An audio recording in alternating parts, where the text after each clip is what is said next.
All right, welcome back. Let's talk about Cura a bit more and how to do some more settings. So here's my part, right? Little CD center pin, and it's great for doing gravity cards and things, but let's think some things out. So to start off with, some settings that we need to talk about now, right? So layer height is basically how many layers you're going to go each time. So the higher this number, the basically the rougher the drawing is, right? So I can basically come up and say, up here it says fine right now.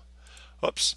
But I can easily change that from fine to normal, right? And you can see the settings change to, draft, which basically it's got a layer height a lot thicker. So what's happening is as the 3D print material comes down, it's not laying it as tight to the previous layer.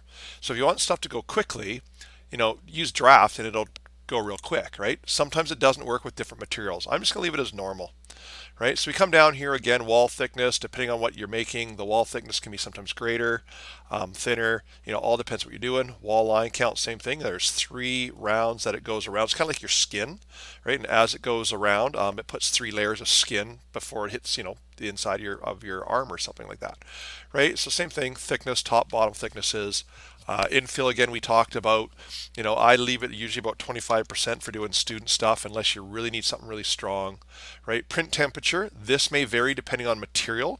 So it's set right now at 200. The material might want 220, 210, 195. You got to play sometimes to get the best material print speed. For most people in the schools, when I set this up for you, I'm going to set this and tell you what it should be set at.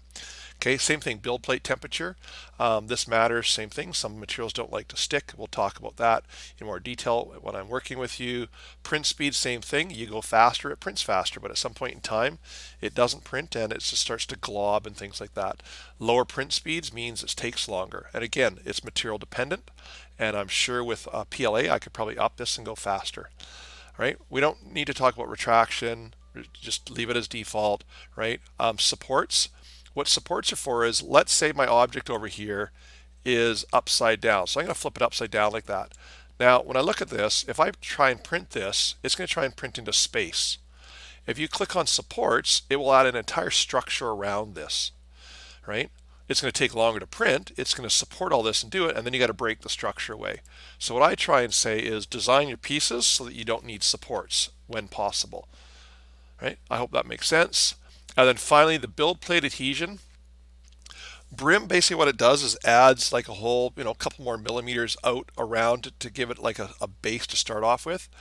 You got to experiment. I usually use none, right? I set my build plates up carefully, but it all depends again on the material, what you're printing, and sometimes you need a brim, sometimes you need a raft, which basically builds the structure on top of an entire raft of a little bit higher. So I like to use none, and I'm going to set up for everybody to use none. So there's a few settings here you got to play with. Those are the basic ones. And again, I alluded to earlier the 3 lines here.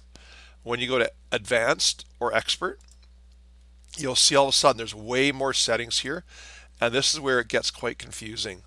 So try and stay away from this and don't play with a lot of this stuff. It's only used when you really need to use some material that's not liking the 3D print. But for basic PLA, keep the basic, please, and just play with these numbers here, right? And there is a bit of play. And again, just ask for help, and I'll make sure that you get the right settings for what you're trying to print.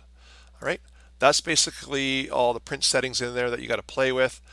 And yeah, again, if I slice it right now, you can see that this has taken 12 minutes. But again, if I go from normal and I go to draft, and oops, I'm going to just keep my changes.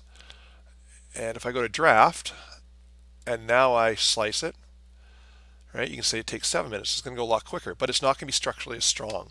So depending on what you're doing, if it's a final product, right, you do it not in draft, right, you do it normal. If it is, just something you're just trying to see if the concept's going to work, maybe hit draft. If it's a good detailed something that you want, change it from draft to, more finer, but it's going to take, again, ultra fine.